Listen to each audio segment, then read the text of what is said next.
Yes, and I've come across a very compelling DVD about the subliminal embeds in movies, and it's about the Secret Sixes is what it's called. And it really is amazing how in a movie they will say the number 6 in 3 sequential shots, or they will show the number repeatedly, but it will always come 3 times. And obviously they're just trying to, I think people think rub our faces in it, but I think they're actually communicating, as you have said too. How can we counteract this? Is other than just kind of disengaging, as what I often tell people is get out of the beast system, quit participating, quit consuming, just get your own house in order and simplify your life. Is there something else we should be doing? Well, that's basically it, John. Like living in love, living in a state of love, realizing that the people around you are yourself. They're another manifestation of the same consciousness that you are, and doing what's right. Do what's right by people. Do what's right by everybody.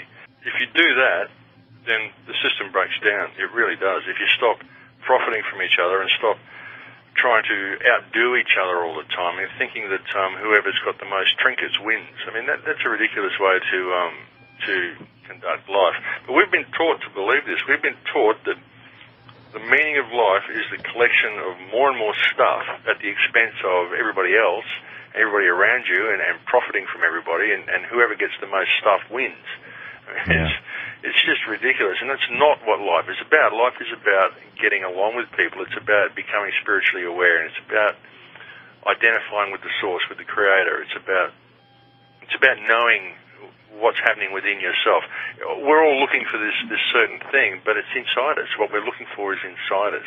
Yes. It's remembering who we are. That's the trick.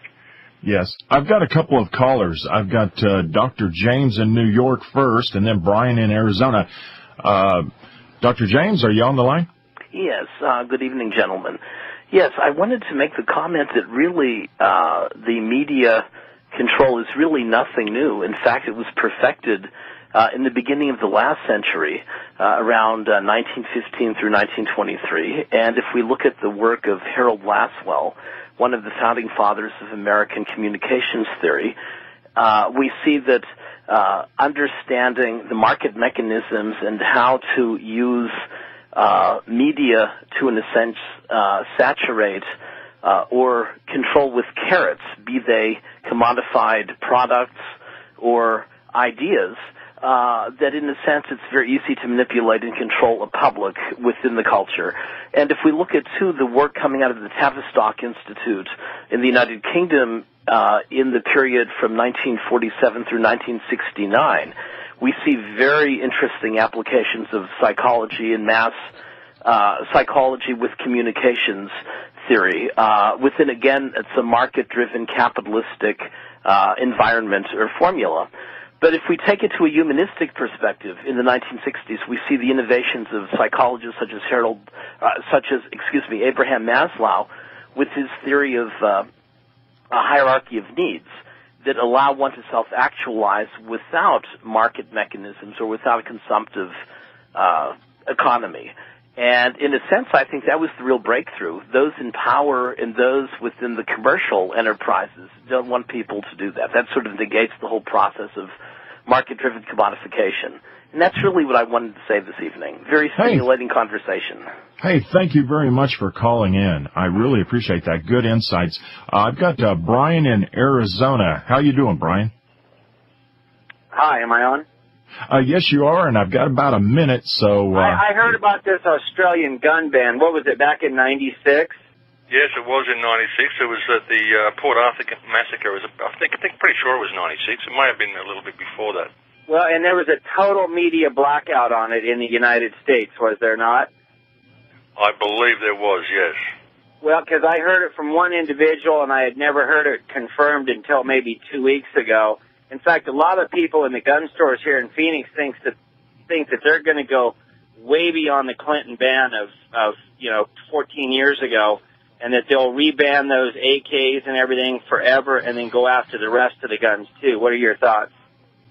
Oh, very likely that they'll do that, and they'll do it by creating gun crime over there. I mean, it's Hegelian principle, problem, reaction, solution, thesis, antithesis, synthesis. They create the problem, they wait for the people's reaction, and then they offer the solution, which is always to transfer more power into the hands of government. Yes, it is. Let's take a break, and when we get back, we'll finish up in the last segment. Hang on, everybody. His website is www.thecrowhouse.com. He has 3 fantastic, highly creative films that you need to check out. They're on YouTube, Blazing a Trail. Max, those are really getting great responses. The people are really taking to those films, and I really appreciate you making them, because they're what got my attention, and that's why we're talking today and every Wednesday, is because of your terrific films. Max, you know, when you talk about we need to get into a state of love and alter reality in that direction, I fully understand that most of the time, and I'm fully there most of the time, but there's sometimes that I just want to pick up a big old stick and whack somebody on the side of the head. Is that just my old nature coming through, or what is that? How do I overcome that nature of myself wanting to get physical or violent or retaliate against this New World Order? Well, it's easy to do, John. I mean, it does happen to me. I'm pretty well centered in this energetic state, but it still happens to me. The last few days I've found myself incredibly frustrated at some of the things that have been happening around me. And you get the same. Sometimes you just want to scream at somebody. But you've got to understand that these societies are constructed in such a way as to make you have that emotion. It's all designed to push the buttons. Everything is designed to push the buttons. And sometimes just the pig-headedness of other people just really can get incredibly frustrating. Something that I've learned that it was taught to me by a friend is I'll just stop and I'll say a little mantra to myself. I'll say that everything is perfect and everything is as it should be in this moment. And I'll just stop and say that to myself a couple of times. Everything is perfect as it should be in this moment. And that really does help me, and it really does help me understand that it's all good. And you've got to realise that the societies are constructed to make you go into that state and to help you generate that energy. So you've just got to sort of ignore it. That's the best way to do it. Realise your own power. Realise your connection to everybody. Realise your connection to the source, and just try to maintain it. Put yourself. Yes, and one thing I do other than to pray and perhaps meditate is I just think about my children.